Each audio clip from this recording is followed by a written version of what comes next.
Hello and good morning. I hope that I am live. It looks like I am live, and I am going to just check if I'm live. Let me know if you are seeing me. I'm live on LinkedIn, so that looks okay. Let me know if you're hearing me and seeing me. That's perhaps the first thing I need to make sure that you're hearing me and that you're seeing me. Right? We look like we good to go.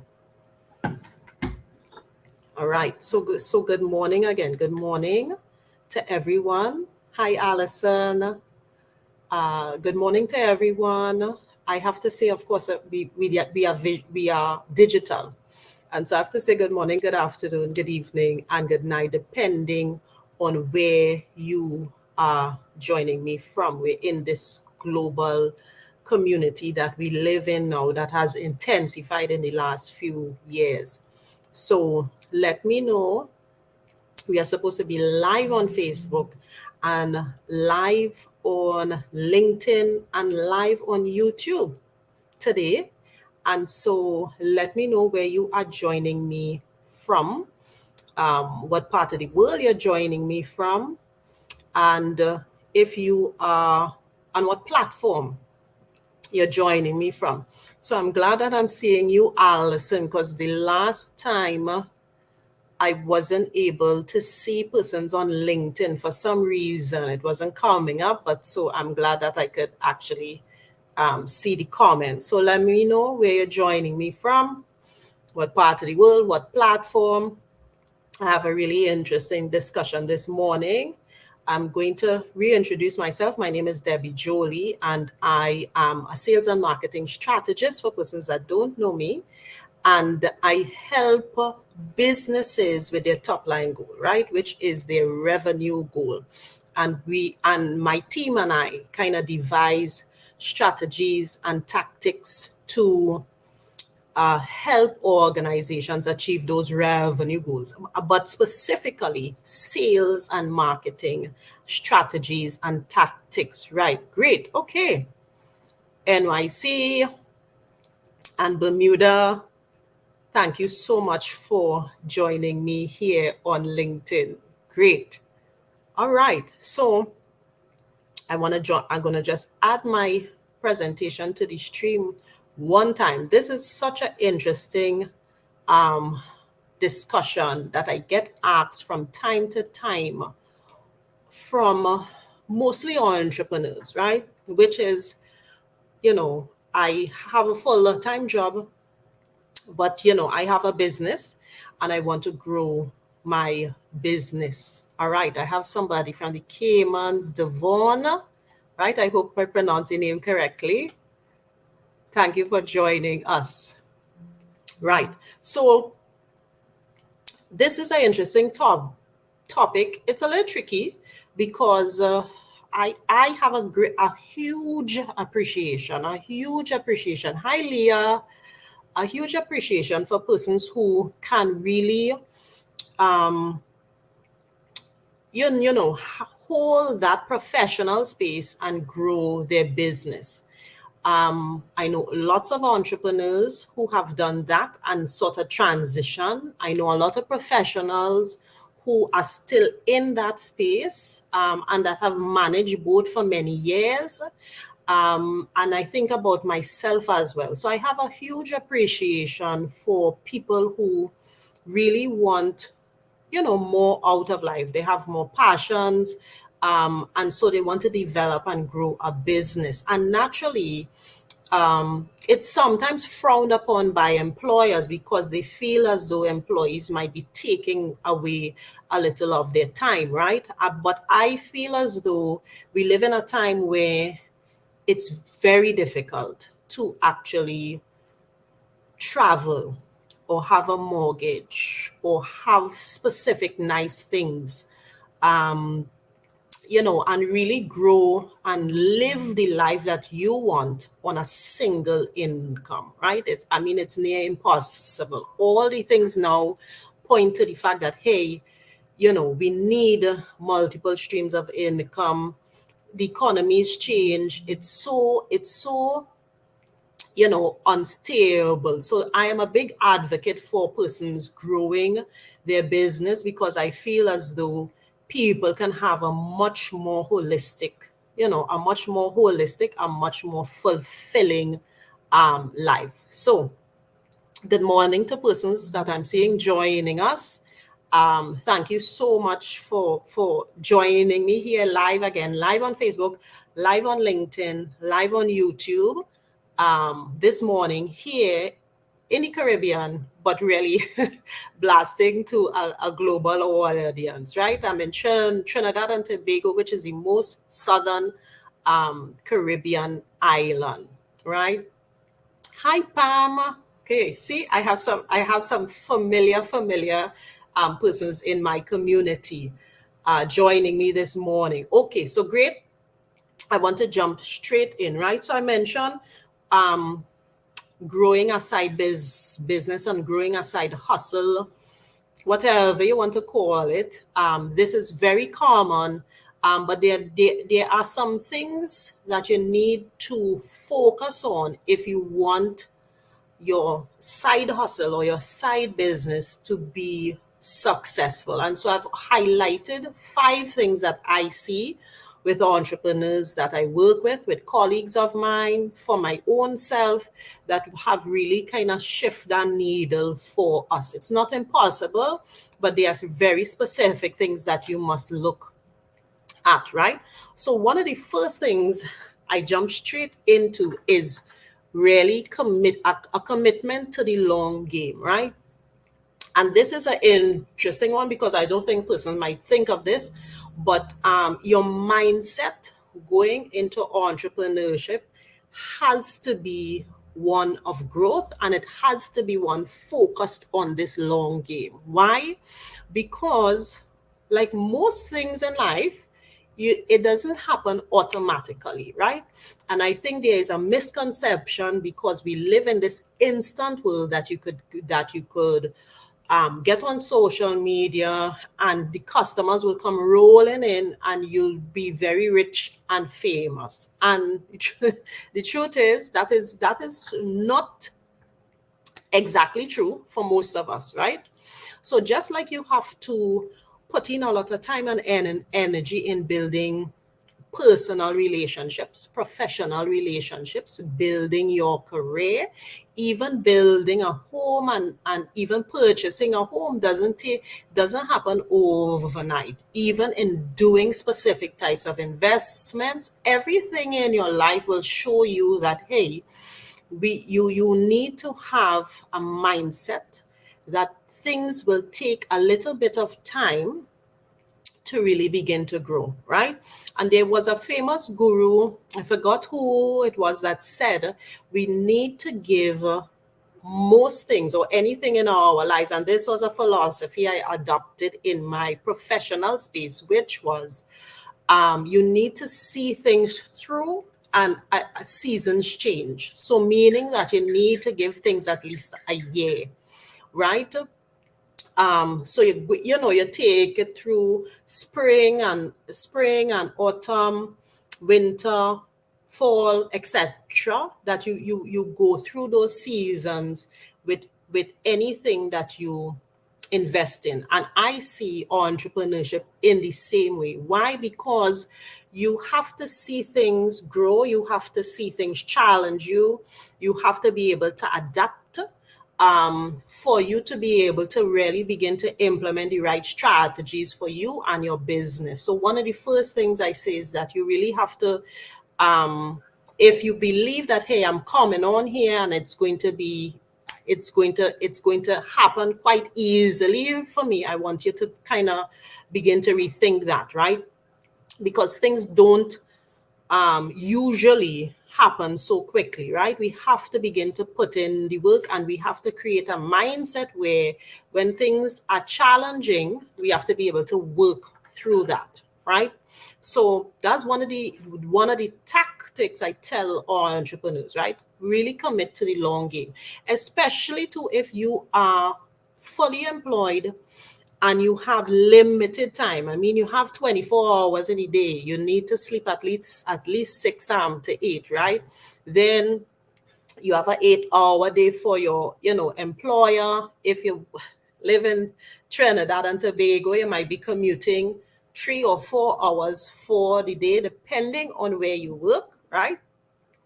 How many hours are really left? And you have to be able to manage that, right? And so it takes a mindset that, hey, this is for the long haul, right? So that's one. The second thing I want to mention, right, is really to spend some time in planning. Now, this is a space that even that I made a faux pas.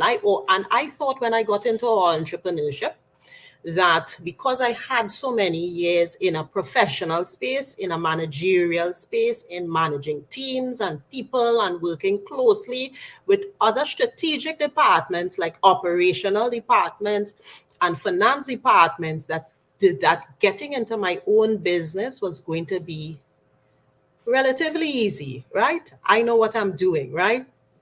And this is something that I missed, in that I had a lot of my plans in my head. I had my business plan in my head, my marketing plan in my head, and I did not put it down on paper until a good 18 months to 2 years. And that stagnated me. The minute that I did actually put together a business plan, put together a marketing plan, started to invest in workshops that made me think about my business in a strategic way, made me then say, oh, I didn't think about that. Oh, I didn't have a strategy for if that occurred. Oh, I need to diversify my services and so on, right? So it made me critique what it is I was doing, right? And that is important to do as early on as possible, right? Don't just jump into it, and don't just assume that, hey, I know things and I'll get it right. There's always things that you could learn. And the thing is, we live in such a space where it is it's so dynamic, it's changing all the time, so that you have to be in a space of adaptability and going back and adjusting things and being able to measure it too, right? Having your goals be smart, right? Specific, measurable, achievable, realistic, time bound. I put on here something called a business model canvas, right? And this is something I teach in one of my classes, and it's extremely helpful and useful. There are different quadrants here, which asks you to look at specific things within your organization. So if you are unable to map out these things, don't worry, it's actually a good thing. It's almost like an audit to help you to kind of ensure that you're doing what you are supposed to be doing, and you're looking at your business in a very critical way. So one of the things, for instance, and it always jumps back out to me, is your revenue streams, and looking at where your income comes from. You could be a product or organization or a service or a hybrid, and but you need to look at where does my business get this income from? What types of products am I selling? How much am I selling? What is it contributing to the overall top line? That allows you over time to be able to really to critique it and say, does this revenue stream make sense? Does it need to be tweaked? Does it need to be abandoned? Right? And so the entire business model canvas looks at a number of things. It looks at your customers. It helps you to look at your operations and therefore understand your customer journey and what gaps exist there as well that might inhibit or impact the level of customer satisfaction. So this is very, very key.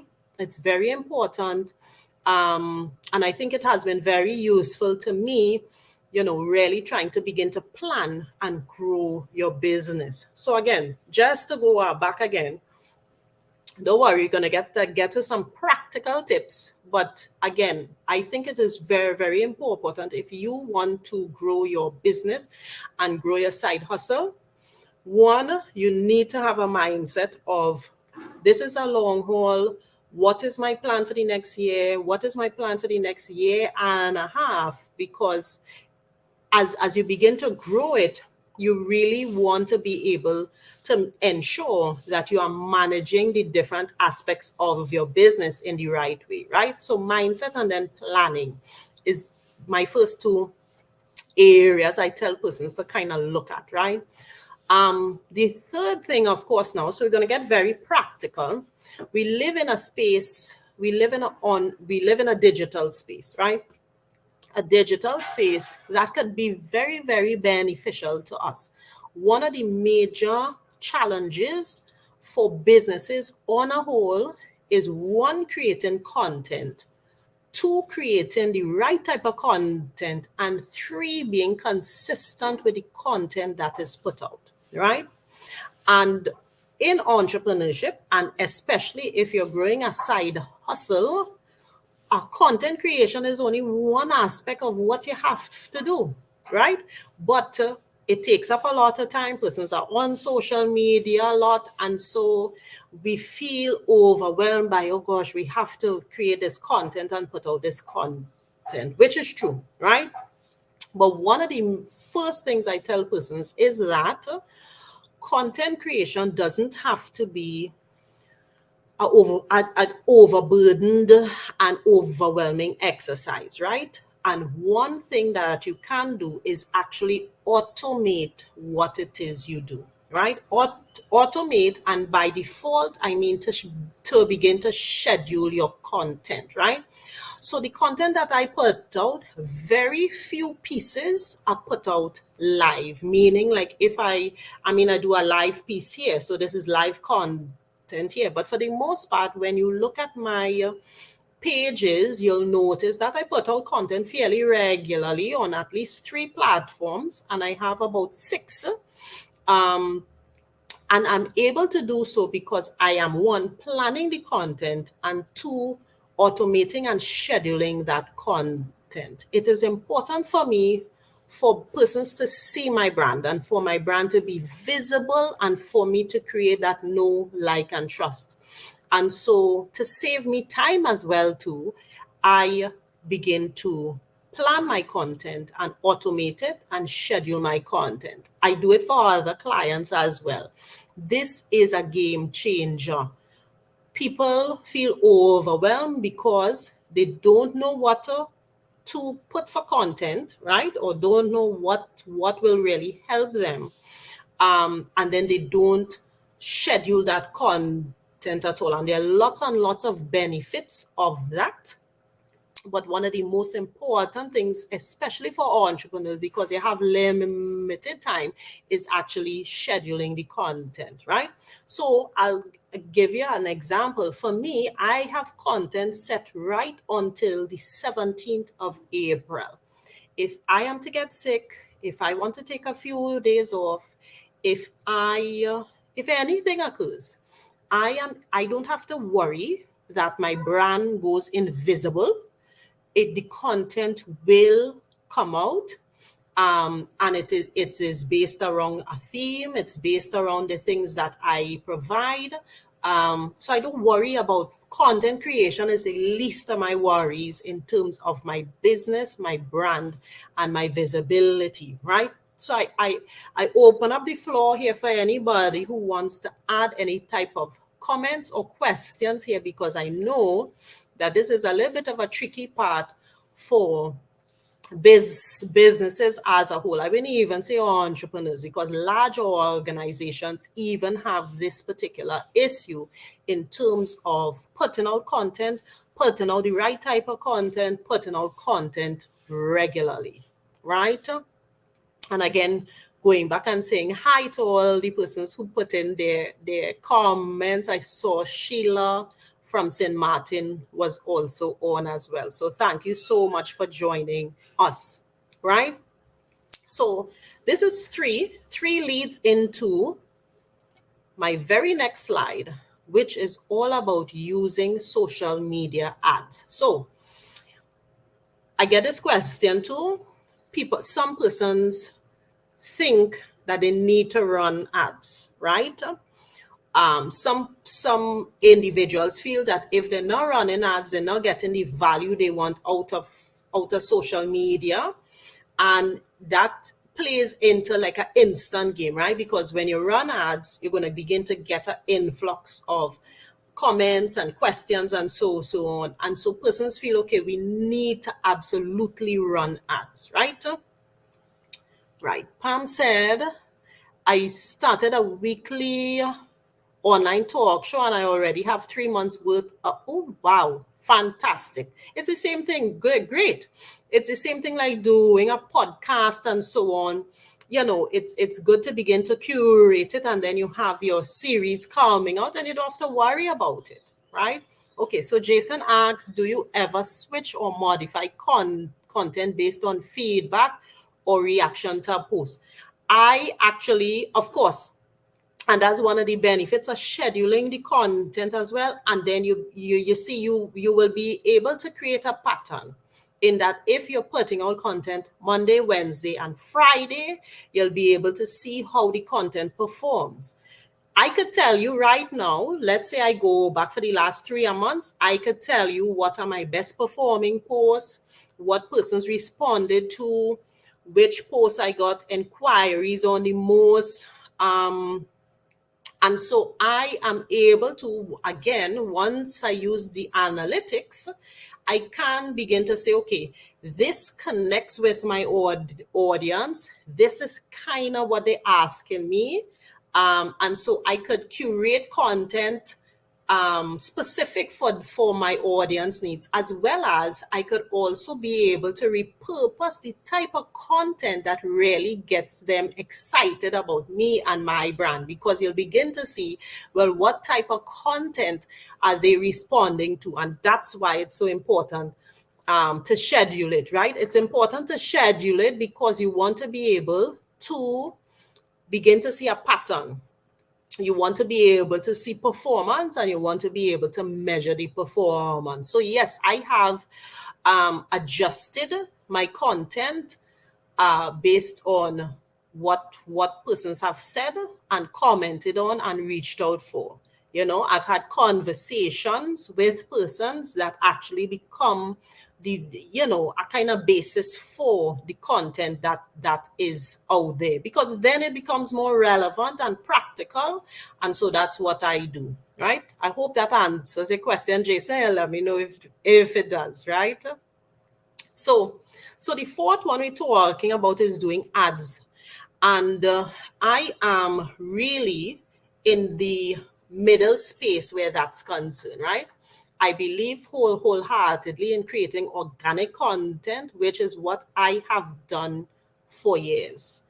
But at the same time, if you want to grow your followers, if you want to convert for specific products and services, meaning sell specific products and services, then you need to incorporate digital ads or social media ads, right? I shouldn't say digital ads, social media ads, meaning ads that you run on your social media platforms, right? You could also do like Google ads, etc., right? Which will come under the umbrella of digital ads. Both are important. If you do only organic content, the growth naturally will be much slower. If you do only ads, then your audience gets to know you for only ads and naturally comes back to your page and doesn't always see organic content, and they don't get a good idea of of what your brand is about. So it helps in both regards, right? Organic content is the best for building the know, like, and trust. But then the paid ads allow you to reach more, right? Reach more grow your following, and also helps with sales and conversions. So the best thing to do, again, if you're creating your business, you're launching your business, and you have a plan for the next year or so, it's good to set aside a little bit of a budget for paid advertising. And I would actually tell you to be intentional about it. Like, for instance, I say every single month I have to sell a particular service. So whether that is a workshop or whether that is some sort of training, and so I would use ads for those things specifically. And that is overlaid with all the organic content that I would put out on a regular basis. So I use both in a strategic way, right? But I think what doing one and not the other, you don't get the type of growth that you may be looking for, right? All right. Right. Okay. So Pam says a lot of the large shows are all scheduled. So scheduling content is really, let me just put that up. Scheduling content is really, really key. I mean, it's excellent for time management. It's excellent in that it's going to help you really manage your business and your brand. You're going to get a better understanding of what works for your particular audience, right? Right. And so, right. So we've reached to the last one, the fifth one. The fifth tactic that I say for anyone who again is employed and has a side hustle, it's important to market your business and grow your business through the development and the use of what I call an email list. So I'm sure you've heard this before. Many persons will tell you the Facebook has gone down already, and Instagram. We've had glitches on LinkedIn. So we should know that as fantastic as these platforms are, there may be times that we might get kicked off, or it might be times that we might get hacked, right? We don't want to get those things, and there might be some kind of disruption in our social media pages and the brands that we build there. Now, I talk specifically about an email list, but there are other ways as well that you can grow your business outside of social media. The email list is key because anything you do in terms of selling a product or selling a service, selling a workshop, selling a particular event, you can grow an email list, and an email list by default helps you to grow your community. So it allows you to create a community and a hub where persons have shown an interest in something that you have done, right? Interest in your product, interest in your business and your brand, interest in a particular blog you've written. And so you can now segment this. You can curate specific content for the different persons on your email list. And this is another aspect where, again, it could be scheduled and automated. And so you can go about building your business without feeling that burden, right? You begin to nurture that community through email and promote your business there. The same type of content that you would put out on social media in terms of organic content, providing tips, selling a particular product, you can do the same thing through your email list, right? And I advise that you do it through your email list as well, right? And that just gives you more autonomy because at the end of the day, you grow this list, you have this list. Nobody's coming to take this list from you. So this is also key. Persons sometimes say, well, how effective is it really? To me, it's one of the ways to really reduce the risk, and it's one of the ways to ensure that you're building your brand not just in one place, right? So now with that said, and we have all five, I want to, of course, give you two bonuses that I think is like important, right? Especially for all entrepreneurs that want to scale, right? That might be in a space already. They're working full time. They have their business. They need to delegate, and they kind of like they're not sure, right? So they want to kind of move from just being a solopreneur to beginning to building a team, which is a hint to where it's going. One of the things I think that is so critical and that has been very, very helpful to me is hiring a virtual assistant, right? A virtual assistant could really help you to scale, and you could really begin to see the growth. What's fantastic about them, right? They're all types, right?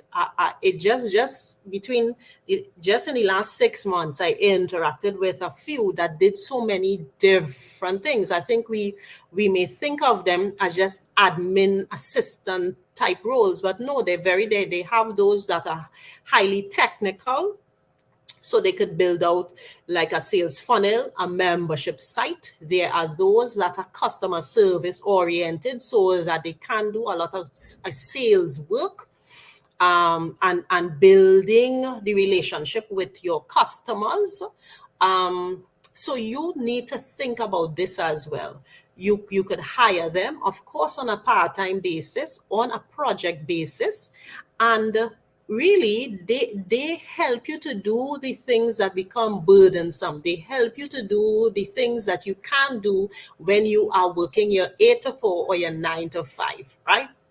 Very, very important, and persons should have some conversation. There are many wonderful virtual assistants on LinkedIn. I know many of them. um, they can really help you to scale, especially in the areas you feel that you need the help in, which might be like sales, which might be um, even the whole idea of what I mentioned there, like a membership site and building out a sales funnel, a digital sales funnel where you might want to sell programs or courses and so on. There are those virtual assistants who are there to help you. So a virtual assistant is super, super important. For me, I tell persons the best example I could give, of course, of my, of my own use of virtual assistants is that um, I have a lot of reporting to do. I spend time with clients, but then I have to do a lot of reports in my realm, right? Reporting on how things perform, how social media is performing, if I have to do audits, etc. I reports, I want it to be nice, and it's supposed to look a particular way, and then it's supposed to be formatted in a particular way. I get my VAs to do that. I send them some voice notes. I send them a few notes, and they handle the whole report and the way the report looks and the formatting of the report. And then I could come in and do my edits and so on, and boom, and send it off to the particular client. It doesn't make sense for me to spend hours trying to fix up a presentation and a slide and so on, when there is someone who perhaps could do it faster or better, and I just have to come and make sure that it is representative of my business and my brand, right? So I fully endorse really looking at a virtual assistant, and it can't hurt. Just call and ask and have a discussion, and you will see the benefits that they could really help you in terms of growing your side hustle with limited time, right? The last thing I want to mention is that once you have decided that you want to get into this digital space, building a website is important. The version of my website from the end of 2018 to where it is now has changed. But a website gives you that authority, right? It helps persons to say, okay, this business is legit. So not if you really are looking in the Caribbean and you're looking for regional clients, you're looking for global clients, the mindset is the first thing is persons are going to Google you and they're going to ask you about your website. So Once you have a little bit of a budget or you want to build your website for yourself, I think it is an important part of growing your business and your brand. And don't worry about it being so perfect and you're having all the things. If you have to just create a landing page that says some basic things about what your business does, go ahead and do so. Because as I said, for number one, you have to have a long game mentality. So the a version of my website from 2018, that's not what it is now. I've added all the services, I've edited stuff, I have a regular blog, I have a magazine there now, and we're adding things, right? So it will grow, it will grow, it will evolve, it will change, it will get better. So you just need to make sure that you have that digital footprint, because a website really helps to signal a professional space. It helps to signal it legitimizes you really on a global scale, right? So with that said, I open up the floor now for any questions on my 5+2 tactics that I just revealed about trying to grow your business, growing a side hustle as you know, maybe transition from being an employee into entrepreneurship, or staying and balancing both, because lots of persons do that as well, and they do it successfully, right? And with that, of course, I will plug that, of course, I have one-on-one coaching, that if persons are interested in collaborating, that they want to launch their business, that they want to you really build out their personal brand in 2023, which is powerful and important and effective, feel free to reach out to me. And of course, I do have my social media impact workshop that is carded for next week, Wednesday. Again, that will tie some of the things we talked about here: content creation, how you begin to plan your content, how you begin to schedule your content, how you create the right type of content for your audience, right? Any questions there, guys? I thank you so much for coming on. Thank you to Pamela and Jason for all your comments, and persons from all around, right? From Trinidad and the Cayman Islands and New York City. I thank you so much for joining me on a very interesting chat that I always, I get from time to time. How do you begin to grow your business with limited time and limited resources, right? So if there are no questions, I don't want to keep anyone back. We've been on for maybe like about 40 minutes or so. And of course, I want you to enjoy your day. Thank you so much for taking your time and spending your time with me. And soon I'll have a next live. Feel free to message me with anything that you feel is, you feel that you want to have. And once it's in my realm, if it's not in my realm, then I will certainly try to team up with someone so that we could, bring some great information to you guys, right? Thank you so much. Appreciate it. And you guys take care. Bye-bye. Have a great day.